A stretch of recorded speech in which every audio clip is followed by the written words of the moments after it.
হযরত ইব্রাহিম আলাইহিস সালাম তিনি ছিলেন আল্লাহ রাব্বুল আলামিনের একজন জলিলুল কদর নবী। আল্লাহ রাব্বুল আলামিন তাকে এই পৃথিবীতে প্রেরণ করেছিলেন মূর্তি পূজা ধ্বংস করার জন্য এবং পৃথিবীর মানুষকে শিরক থেকে রক্ষা করার জন্য। কিন্তু আল্লাহর সেই জলিলুল কদর নবী হযরত ইব্রাহিম যখন দেখলেন তার পিতা আজর নিজেই মূর্তি পূজা করেছেন, শুধু মূর্তি পূজা করেছেন না, বরং তার বাড়িটি হলো একটি মূর্তি পূজার ঘাঁটি বা কেন্দ্র। লোকজন তার বানানো মূর্তিগুলো দিয়ে পূজা করছে এবং এর মাধ্যমে তারা শিরক করছে। হযরত ইব্রাহিম আলাইহিস সালাম যখন এই ব্যাপারটি দেখলেন তখন তিনি আর সহ্য করতে পারলেন না। তিনি চাইলেন তার পিতাকে তিনি মূর্তি পূজার এই শিবির থেকে রক্ষা করে একমাত্র আল্লাহ রাব্বুল আলামিনের ইবাদতের দিকে আহ্বান করবেন। হযরত ইব্রাহিম আলাইহিস সালাম তার পিতাকে মূর্তি পূজা থেকে রক্ষা করার জন্য কি কি উপদেশ দিয়েছিলেন এবং সেই উপদেশগুলিকে কিভাবে দিয়েছিলেন আল্লাহ রাব্বুল আলামিন সেই কথাগুলিকে সূরাতুল মরিয়মের 41 থেকে 48 নম্বর আয়াতে অত্যন্ত চমৎকারভাবে উল্লেখ করেছেন। ইয ক্বালা লি আবিহি ইয়া আবাদ লিমা তা'বুদু মা লা ইয়াসমাউ ওয়া লা ইউবসির ওয়া লা ইউগনি আনকা শাইআ। যখন ইব্রাহিম আলাইহিস সালাম তার পিতাকে বললেন, হে আমার পিতা, কেন আপনি এমন জিনিসের উপর উপাসনা করেন যে শুনতে পারে না, দেখতে পারে না এবং যে আপনার কোনো উপকারও করতে পারে না? হে আমার পিতা, নিশ্চয়ই আমার নিকট যেই জ্ঞান এসেছে তা আপনার নিকট আসেনি, অতএব আপনি আমাকে অনুসরণ করুন, আমি আপনাকে সরল পথ প্রদর্শন করব। হে আমার পিতা, আপনি শয়তানের উপাসনা করবেন না, নিশ্চয়ই শয়তান আল্লাহ রাব্বুল আলামিনের অবাধ্য। নিশ্চয়ই আমি আশঙ্কা করছি আল্লাহ রাব্বুল আলামিনের শাস্তি আপনাকে স্পর্শ করবে এবং আপনি শয়তানের বন্ধু হয়ে যাবেন। হযরত ইব্রাহিম আলাইহিস সালামের এই কথা শুনে তার পিতা বলল, আরাগিবুন আনতা আন আলিহাতি ইয়া ইব্রাহিম লা ইল্লাম তানতাহি লা আরজুমান্নাকা ওয়াহজুরনি মালিয়া। হে ইব্রাহিম, তুমি কি আমার উপাস্যদেরকে অবজ্ঞা করছো? যদি তুমি এরূপ কথা বলা থেকে বিরত না হও তবে অবশ্যই আমি তোমাকে পাথরের আঘাতে চূর্ণ বিচূর্ণ করে দিব। আর এখন তুমি আমাকে একা ছেড়ে দাও। হযরত ইব্রাহিম আলাইহিস সালাম তার পিতার কথা শুনে বলেছিলেন, আপনার প্রতি শান্তি বর্ষিত হোক, শীঘ্রই আমি আপনার জন্য আমার প্রতিপালকের নিকট ক্ষমা প্রার্থনা করব, আর তিনি আমার প্রতি স্নেহশীল এবং আমি আপনাকে এবং আল্লাহ ব্যতীত আপনি যাকে আহ্বান করেছেন তাকে পরিত্যাগ করে চলে যাব এবং আমি আমার প্রতিপালককে আহ্বান করব। সম্ভবত আমি স্বয়ং প্রতিপালকের আহ্বান করে বঞ্চিত হব না। হযরত ইব্রাহিম আলাইহিস সালাম এইভাবে তার পিতাকে অনেকগুলি উপদেশ অনুরোধ করলেন, কিন্তু তারপরেও তার পিতা মূর্তি পূজা ছাড়তে রাজি হলো না। হযরত ইব্রাহিম আলাইহিস সালাম যখন তার পিতার ব্যাপারে সম্পূর্ণরূপে নিরাশ হয়ে গেলেন তখন তিনি চাইলেন তার মূর্তি পূজা সম্প্রদায়কে উপদেশ দিবেন। এরপর একদা তিনি তার সম্প্রদায়কে আল্লাহ রাব্বুল আলামিনের একত্ববাদের দিকে আহ্বান করার জন্য একটি জায়গায় একত্র করলেন। হযরত ইব্রাহিম আলাইহিস সালাম তার সম্প্রদায়কে তখন কি বলেছিলেন আল্লাহ রাব্বুল আলামিন এই কথাগুলি সূরাতুল শুআরার 59 থেকে 89 নম্বর আয়াতে অত্যন্ত চমৎকারভাবে উল্লেখ করেছেন। আল্লাহ রাব্বুল আলামিন বলেন, ইয ক্বালা লি আবিহি ওয়া কওমিহি মা তা'বুদুন ক্বালু না'বুদু আসমামান ফানাজুল্লুল্লাহা আকিফিন। হযরত ইব্রাহিম আলাইহিস সালাম তার সম্প্রদায় ও তার পিতাকে বললেন, তোমরা কিসের পূজা করছো? তারা বলল, আমরা মূর্তি সমূহের পূজা করছি এবং এদের নিকট অনবরত নিষ্ঠার সাথে বসে থাকি। হযরত ইব্রাহিম আলাইহিস সালাম তখন তাদেরকে বললেন, যখন তোমরা তাদেরকে ডাকো তারা কি তোমাদের কথা শুনে? তারা কি তোমাদের কোনো উপকার কিংবা ক্ষতি করতে পারে? তারা বলল, না, তবে আমরা আমাদের পূর্বপুরুষদেরকে এই কাজ করতে দেখে এসেছি। তখন হযরত ইব্রাহিম আলাইহিস সালাম বললেন, তোমরা কি চিন্তা করে দেখেছো তোমরা যাদের পূজা করো এবং তোমাদের পূর্বপুরুষরা যাদের পূজা করে এইগুলো সব আমার শত্রু, একমাত্র আল্লাহ রাব্বুল আলামিন ব্যতীত যিনি আমাকে আমাকে সৃষ্টি করেছেন এবং তিনি আমাকে সৎ পথ প্রদর্শন করেছেন। তিনি আমাকে খাদ্য দান করেন এবং পানীয় দান করেন। আর যখন আমি অসুস্থ হয়ে পড়ি তখন তিনি আমাকে সুস্থতা দান করবেন। আর তিনি সত্তা, যিনি আমাকে মৃত্যু দান করবেন, অতঃপর আবার জীবিত করবেন। এবং তার নিকট আমি এই আশা রাখি যে আমার ত্রুটি বিচ্যুতিগুলি তিনি কিয়ামতের দিন ক্ষমা করে দিবেন। হে আমার প্রতিপালক, আপনি আমাকে প্রজ্ঞা দান করুন এবং আমাকে ধৈর্যশীলদের অন্তর্ভুক্ত করুন। আর পরবর্তী লোকদের মধ্যে আমার কথাবার্তা সত্য রাখুন। আর আমাকে জান্নাতুন নাঈমের অংশীদারীদের অন্তর্ভুক্ত করুন। আর আমার পিতাকে ক্ষমা করুন, তিনি পথভ্রষ্টদের মধ্যে রয়েছেন। আর যেই দিন সকলে পুনরায় জীবিত হয়ে উঠবে সেই দিন আমাকে লজ্জিত করবেন না। যেই দিন ধন সম্পদ সন্তান সন্ততি কোনো উপকারে আসবে না, কিন্তু যেই ব্যক্তি আল্লাহর দরবারে সুস্থ অন্তর নিয়ে আসবে সেই ব্যক্তির সফল কাম হবে। কিন্তু হযরত ইব্রাহিম আলাইহিস সালাম তার সম্প্রদায়কে এত কথা বোঝানোর পরেও তারা তাকে উত্তর দিল, তুমি আমাদেরকে যতই উপদেশ দাও না কেন, আমরা কোনোদিন আমাদের পূর্বপুরুষদের করা মূর্তি পূজা ছেড়ে দিব না। এটি আমাদের রক্ত মাংসের সাথে মিশে গেছে। অতএব তুমি তোমার বৃথা চেষ্টা পরিবর্তন করো এবং আমাদেরকে আমাদের অবস্থার উপর ছেড়ে দাও। হযরত ইব্রাহিম আলাইহিস সালাম তার সম্প্রদায়ের এই কথা শুনে অনেক নিরাশ হয়ে পড়লেন। তখন তিনি কি বলেছিলেন আল্লাহ রাব্বুল আলামিন সূরাতুল আনআমের ৭৯ নম্বর আয়াতে উল্লেখ করে দিয়েছেন। হযরত ইব্রাহিম আলাইহিস সালাম তার সম্প্রদায়ের কথা শুনে বললেন, ইন্নী ওয়াজ্জাহতু ওয়াজহিয়া লিল্লাযী ফাতারাস সামাওয়াতি ওয়াল আরদ হানিফা ওয়া মা আনা মিনাল মুশরিকিন। আমি আমার চেহারা সেই প্রতিপালকের দিকে ফিরিয়ে নিলাম যিনি আসমান এবং জমিন সৃষ্টি করেছেন, এবং আমি মুশরিকদের অন্তর্ভুক্ত নয়। এরপর হযরত ইব্রাহিম আলাইহিস সালাম একা একা ভাবতে লাগলেন কিভাবে অবাধ্য সম্প্রদায়ের শিক্ষা দেওয়া যায়, কিভাবে তাদেরকে বোঝানো যায় আসলেই মূর্তিগুলির কোনো ক্ষমতা নেই। অতঃপর তার মূর্খ সম্প্রদায়কে শিক্ষা দেওয়ার জন্য ইব্রাহিম আলাইহিস সালাম একটি পরিকল্পনা করলেন। আল্লাহ রাব্বুল আলামিন তার সেই পরিকল্পনাটিকে সূরাতুল আম্বিয়ার ৫৭ নম্বর আয়াতে উল্লেখ করেছেন। ইব্রাহিম আলাইহিস সালাম বললেন, এবং আল্লাহর শপথ, তোমরা পৃষ্ঠ প্রদর্শন করে চলে গেলে আমি তোমাদের মূর্তিদের অনিষ্ট করব। ইব্রাহিম আলাইহিস সালামের মূর্তি পূজক সম্প্রদায় তাদের সকল মূর্তিগুলোকে একটি মন্দিরের মধ্যে অত্যন্ত চমৎকারভাবে সাজিয়ে রেখেছিল।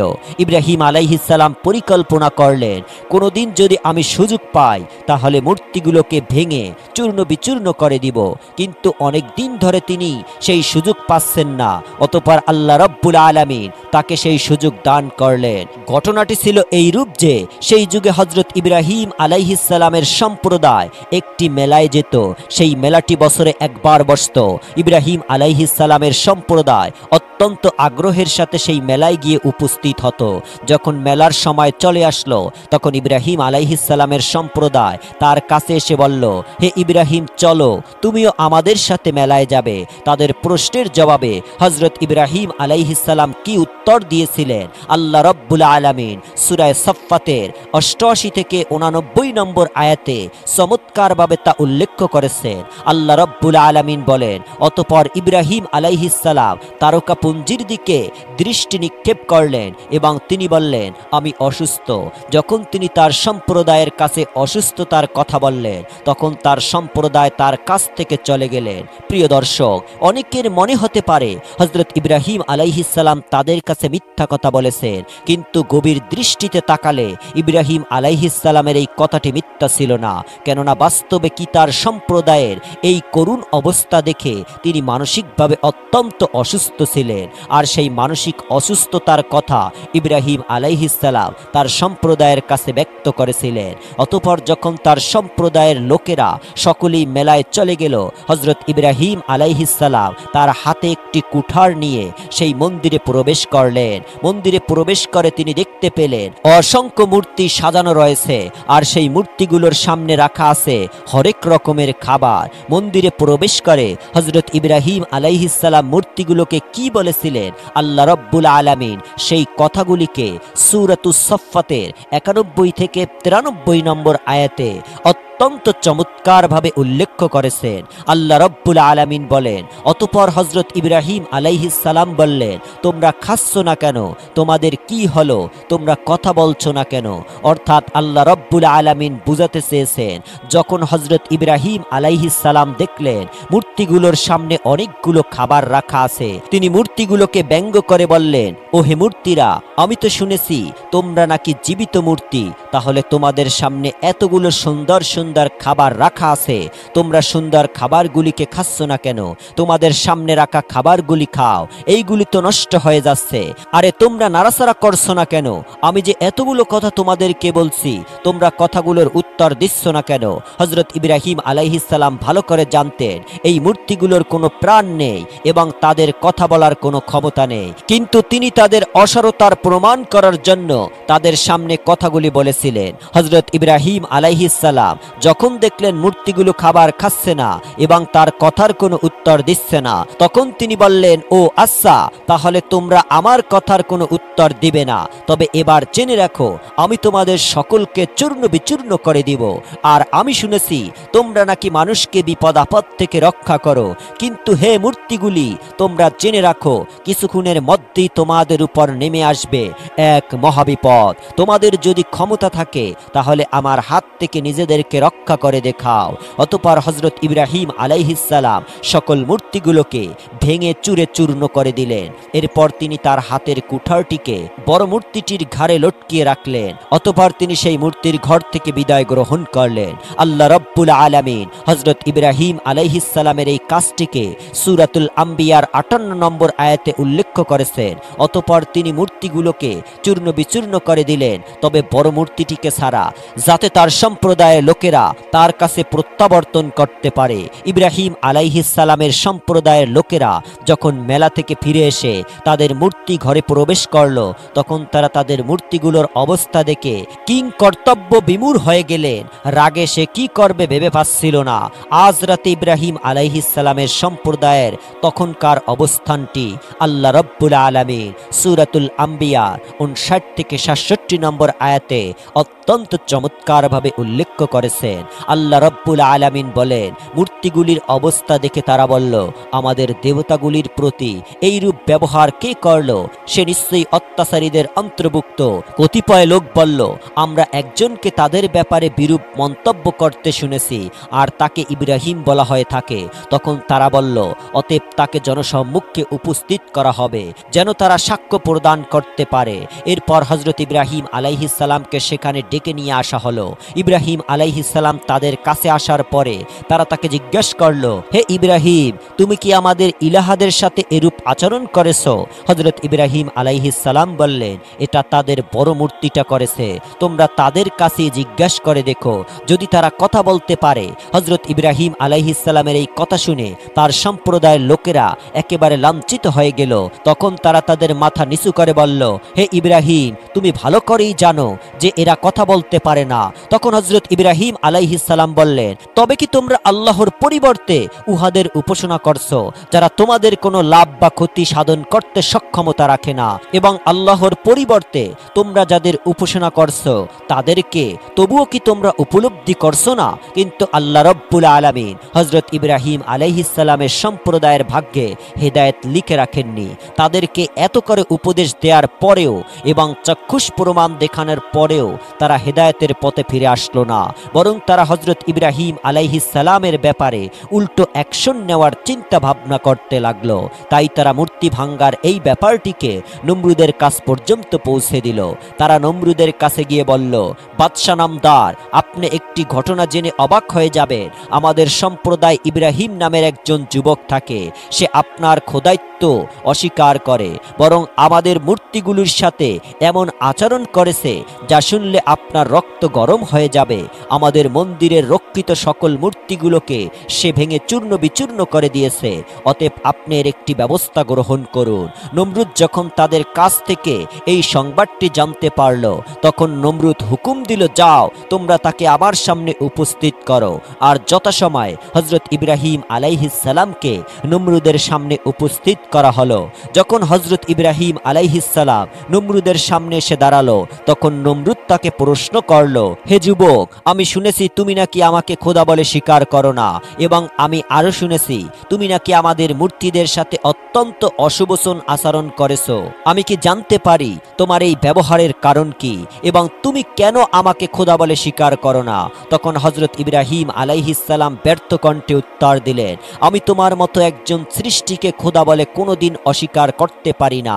আর তুমি যেই পাথরের মূর্তিগুলির কথা বলছো, আমি তাদেরকেও মাবুদ রূপে স্বীকার করতে পারি না, কেননা তাদের কোনো ক্ষমতা নেই।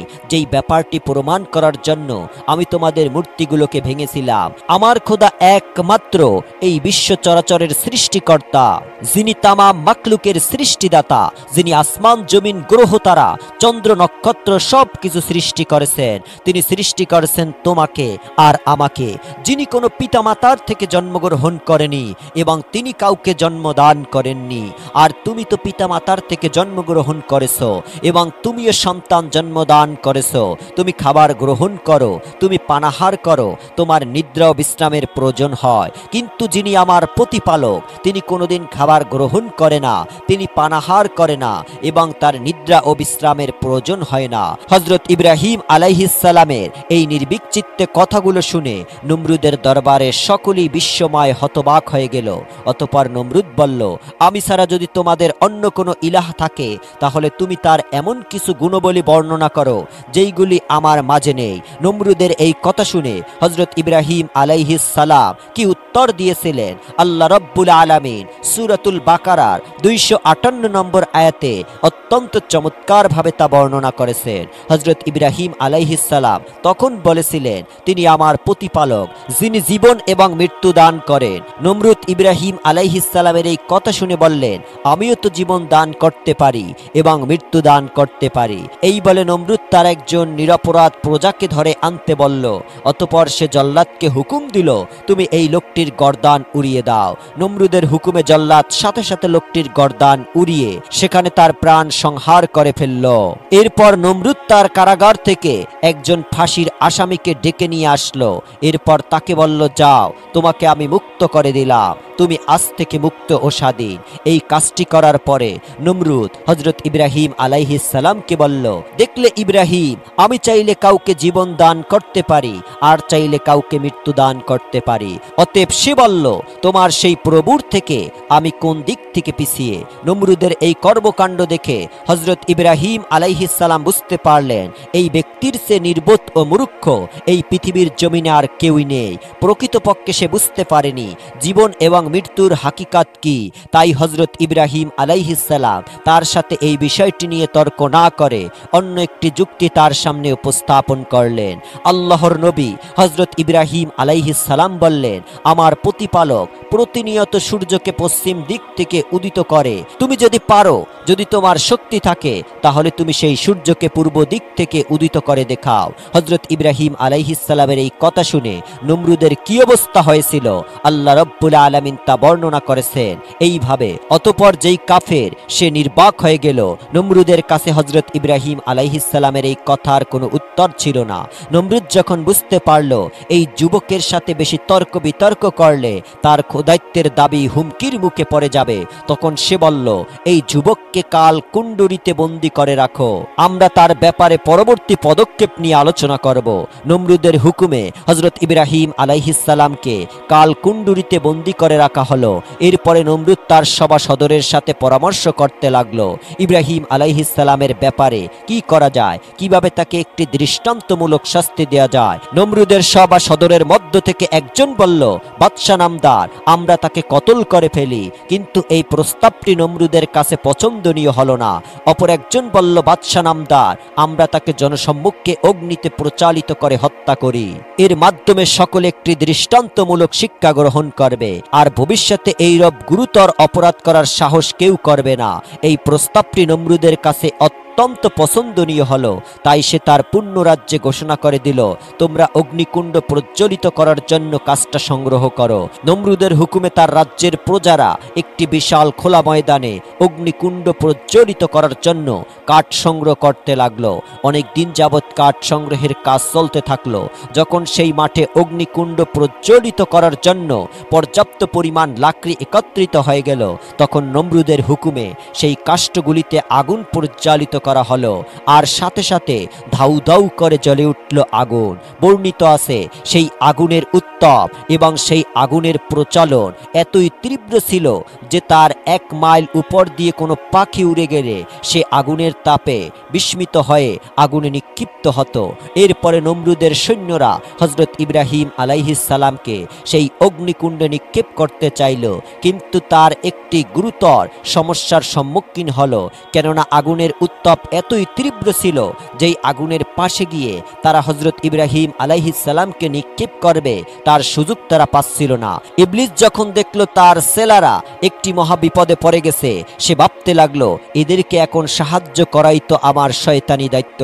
তাই সে একজন ভালো মানুষের আকৃতিতে নমরুদের সৈন্যদের কাছে এসে বলল, ও হে বৎসরা, তোমরা যদি ইব্রাহিমকে অগ্নিকুণ্ডে নিক্ষেপ করতে চাও তাহলে তার জন্য একটি চরকা নির্মাণ করো। সেই চরকাতে বেঁধে তোমরা ইব্রাহিমকে অগ্নিকুণ্ডে নিক্ষেপ করতে পারবে।